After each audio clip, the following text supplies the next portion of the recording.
ఏళ్ల తరబడి వివాదంగా ఉన్న రామసేతుకు సంబంధించి కీలకమైన అప్డేట్ ఇది. రామసేతు నిర్మాణం వాస్తవం అనేందుకు ఇస్రో ఆధారాలు సేకరించింది. అమెరికాకు చెందిన నాసా సహాయంతో ఇస్రో రామసేతు కీలకమైన ఫోటోలు విడుదల చేసింది. రామాయణం ప్రకారం సీతమ్మను రావణుడి చెర నుంచి విడిపించేందుకు రాముడు వానర సేనతో బయలుదేరినప్పుడు అడ్డుగా ఉన్న సముద్రాన్ని దాటేందుకు వానరుల సహాయంతో పెద్ద పెద్ద బండరాళ్లతో వారధి నిర్మాణం జరిగింది. అదే ఆడమ్ బ్రిడ్జ్ లేదా రామసేతు. ఇండియా శ్రీలంక దేశాల మధ్య 29 కిలోమీటర్ల మేర ఉన్న ఈ నిర్మాణంపై వాదనలు చాలానే ఉన్నాయి. అది సహజ సిద్ధంగా ఏర్పడిందని, రామసేతు అనేది కల్పిత కథ అని కొట్టిపారేసే వాళ్ళున్నారు. ఇప్పుడు తాజాగా నాసా ప్రయోగించిన ISAT-2 ఉపగ్రహం ద్వారా ఇస్రో కొన్ని ఫోటోలు సేకరించింది. ఈ ఫోటోల్లో రామసేతు నిర్మాణం కనిపిస్తోంది. ఇస్రో రూపొందించిన 10 మీటర్ల మ్యాప్ లో వంతెన మొత్తం స్పష్టంగా ఉంది. రామసేతు వంతెనకు సంబంధించి 2018-2023 మధ్య ఉన్న డేటాను సిద్ధం చేసిన ఇస్రో శాస్త్రవేత్తలు దీనిపై అధ్యయనం చేశారు. సముద్ర గర్భం నుంచి దాదాపు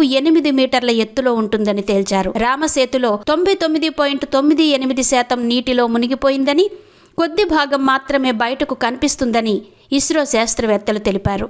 తమిళనాడులోని రామేశ్వరం సమీపంలో ఉన్న ధనుష్కోటి నుంచి శ్రీలంకలోని మన్నార్ ద్వీపం తలై మన్నార్ వరకు ఈ వంతెనను అప్పట్లో పెద్ద పెద్ద బండరాళ్లు, సున్నం ఉపయోగించి చేపట్టినట్టు తెలుస్తోంది. నాసా సహాయంతో ఇస్రో సేకరించిన ఫోటోలతో తొలిసారిగా సముద్ర గర్భంలో కలిసిపోయిన వంతెన ఫోటోల్లో స్పష్టంగా కనిపిస్తోంది. వాస్తవానికి ఇండియా శ్రీలంక మధ్య ఉన్న సముద్ర భాగం పాక్ జలసంధిగా పిలుస్తారు. జల రవాణాకు ఈ మార్గం ఇరుకుగా ఉండడంతో వెడల్పు చేసే ఆలోచన ఉంది.